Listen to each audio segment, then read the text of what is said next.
Well, good morning, Papa Ron. What's happening? Hi, Rod. I see we got all our good friends out there in the crypto world. Appreciate y'all joining us. We Yeah. love to be here with you. Hey, guess what, fellow cryptopians? I went and I've been sick a while, and so everybody kept telling me I need to start taking a C60 oil, and I kept saying, yeah, I will, but it's really expensive stuff. At least for me, maybe not for some of y'all folks, but anyway, I got some C60 in with avocado oil, and it's really Hmm. good. But the problem is when I take it and I drink it with Coke, it fizzes up and I foam at the mouth.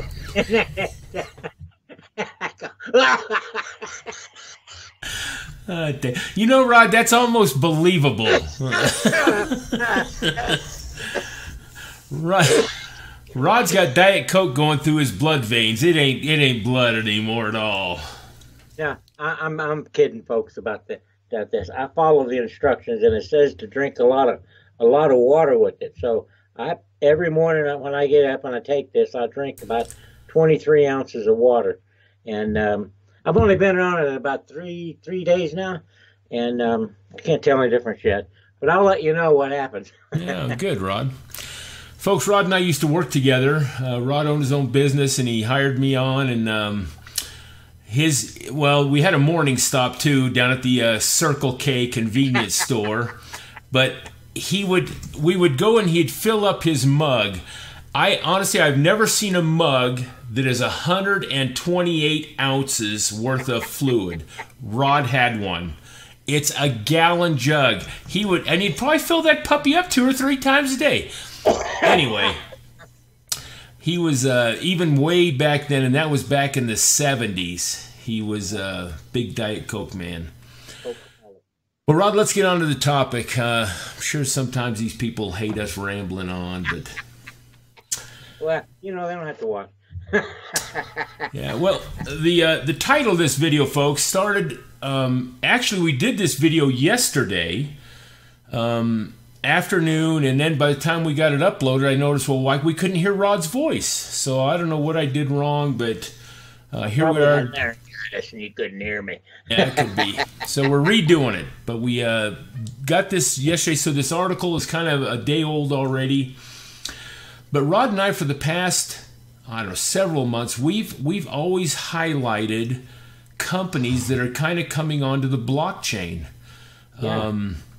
God, they even have blockchain for regulating the chicken industry and livestock and Oh, wow. Samsung, Toyota, everybody seems to be instituting this blockchain technology because it is so much more effective and there's actual use cases for it. And anyway, but as I was skimming articles yesterday morning, I came across one that said, I'll just pull it up here.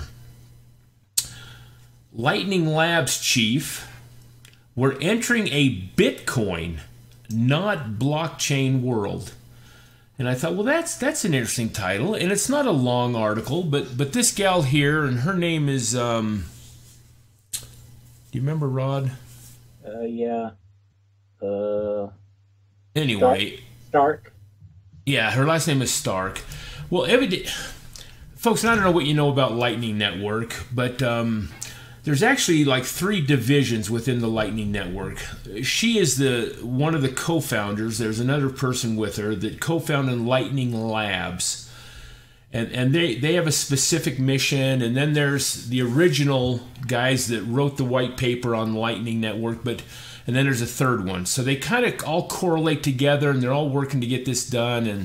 And the Lightning Network is in beta mode right now. And matter of fact, I think they've even done some cross-chain swaps between Litecoin and Bitcoin.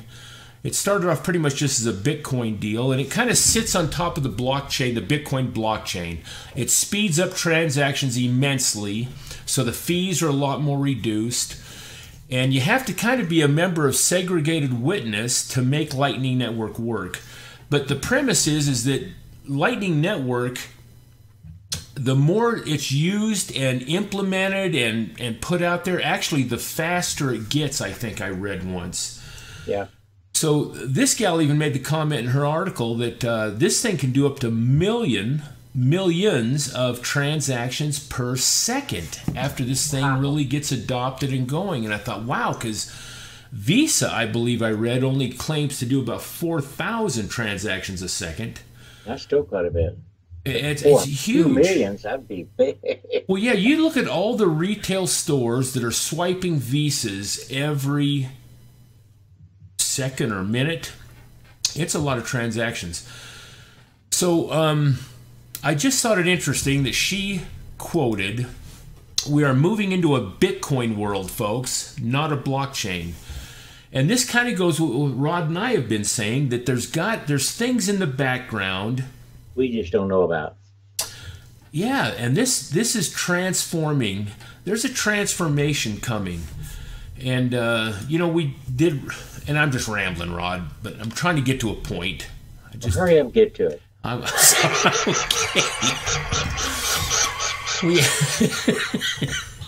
We had lately we've been making a couple comments about things that are pertaining to other than cryptocurrency.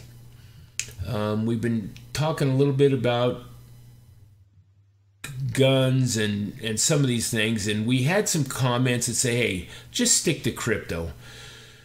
Yeah, we see the point, but folks, a lot of these everyday current events have a impact on the crypto industry, according to the way we see it. And things are evolving. There's starting to be a transformation, whether it be a financial collapse, that's gonna definitely tie into crypto. If we go to war and things slow down, and we're not going to come out here and give you a bunch of current events, but anyway, this transformation, I think, is taking place, whether behind the scenes or progressing in ways that we know. So we wanted to show you a quick few things that we found kind of interesting. It is interesting. I like it. And Rod, yes, you had some good comments on this yesterday. I remember when we were talking about this, and I can't remember what all you said. I can't either. Dubai Company create now Sharia law, which is the law that most Muslims follow. It's kind of their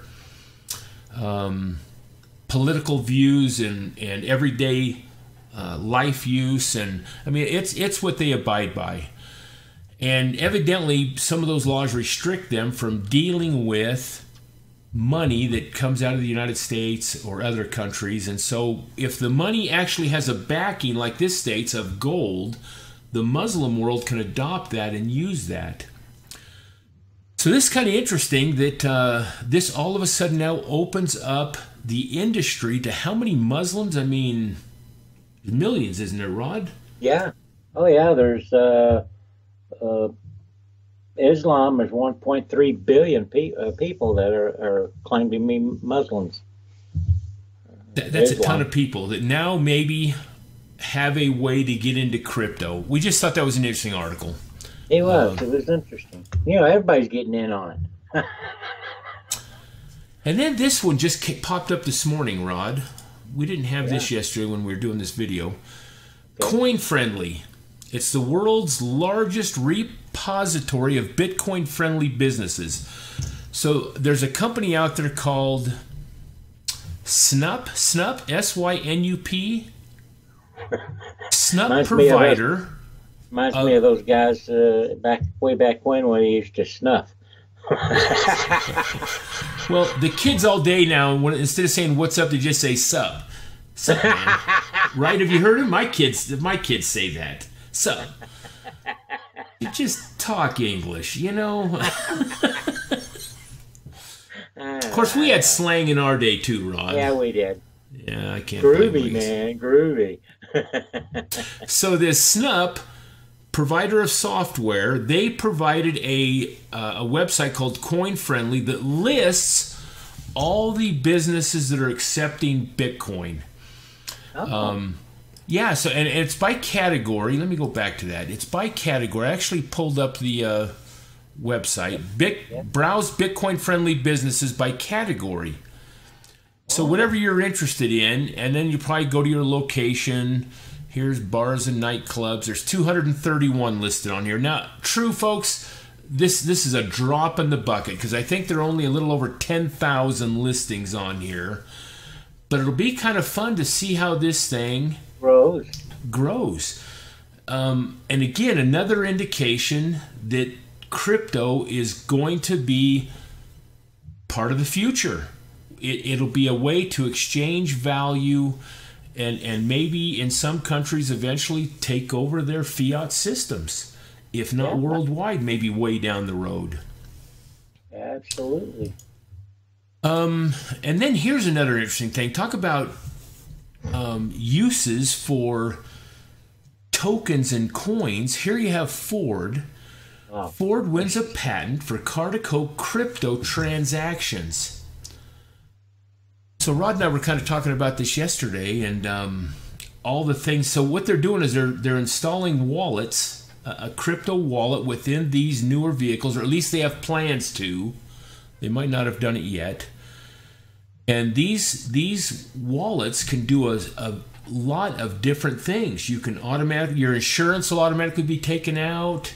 Your registration when it's due. If you have an electric car and you pull up to an electric service, it'll deduct it right. And maybe gas pumps too eventually. Yeah, I think they'll probably come on board. But the most interesting... yeah, go ahead. No, you go ahead.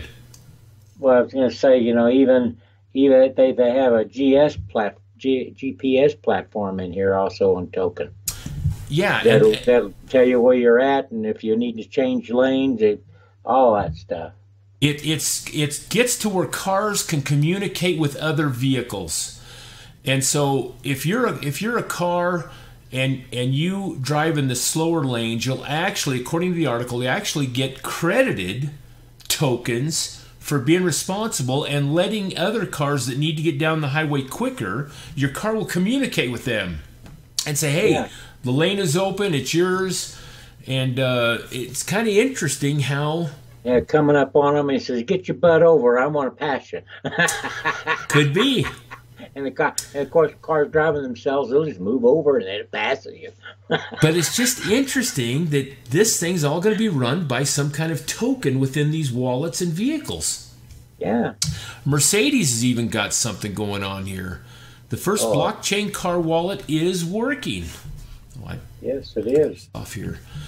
And it also talks about all the advantages, and some of the things. If you get caught speeding, if the freeways are lined, I know, talk about socialization and keeping everybody under the law, huh?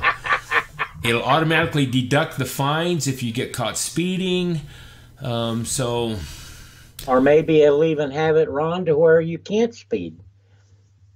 That token will pay for keeping my cruise control on, or anything you can think about, it could probably be done with these tokens. And this is just in the vehicle industry. There was one more I pulled up on IBM too, Rod. IBM joins automakers. Banks in blockchain wallet project expansion. Oh, yeah, that's right. And they're also talking about, and like that first article we were talking about, we were talking about carpool lanes. Now in Utah, we only have one freeway, goes through the whole state. Yep. And every so often there's a sign there that says, hey, to stay in this carpool lane, it's going to cost you X amount of dollars. To go this many miles. Yep. Now, we don't have toll booths, but you're supposed to put something up on the dash of your car, and these things will read that and deduct it right out of your, I'm assuming, Visa or something. Yeah, well, what you do, you put money into a pot there that the state has, and you put this so many dollars in there, and then it costs you like 25 cents to go from one intersection to another intersection, and that's several miles, so it just keeps taking it out. Then when you're out, then it'll send you a little note telling you that it's out. My daughter had one. She used to work up in Salt Lake and run up and down the freeway. Yeah. The carpool lane was always was less crowded than the non-carpool lanes. Yeah. I don't know if that's exactly true in Utah all the time, because most of us have 7 to 10 kids, and Oh yeah. you're always got somebody in the car with you. Sometimes the Yeah. carpool lanes are busier than the dang other lanes. Well, my But wife, I mean, my daughter never had anybody in the car when she was working up there. yeah, so it was advantageous for her to have that. Yes, it And was. this might be the next step, Rod. Instead of giving money into a pot at the state holds, we're Oh just going yeah. to tokenize these cars and the wallets in your vehicle. Automatically Anyway, send it to the state. yep, Everything goes to the state, though. yeah. But there'll be, and this is just one area, folks. I mean, you have, you might have a whole tokenization for medical, to go to your doctor and to hospital and to take medications and prescriptions and all that. I mean, Yeah. this really could be the way of the future, this whole crypto deal. And we're just at the top of the iceberg. Just getting started. Yeah. This is And awesome. it is. And it's probably going to be Exciting long. times. It's exciting times. It'll probably be a while to get there, but Just like you and I, we growing up. Yeah, we had microwave and finally went into touchstone phones and cellular phones. We didn't have any of that when we were kids. I know. In I fact, even remember in business. I remember getting our first color TV, and the first time I got around a cell phone. It was about the size of a walkie-talkie, military style, My cousin had one, and it's like, my land, you carry that around with you? But it was so convenient to have a phone with them. Anyway, folks, this industry is going to pop, and the values are going to go up, especially now that all the big money men are coming in from the sidelines, and we'll talk about that another time. We've probably kept you long enough, but it is exciting, Rod, like you said. And just stay with it, folks. This thing is not going away. It's here, and it's going to blossom. Yes, it is. And we're sticking around. For a few years, anyway. Yeah. At least till today. Well, thanks, folks, for watching. Appreciate you. And if you get a chance to give us a thumbs up, give us a thumbs up, and God bless.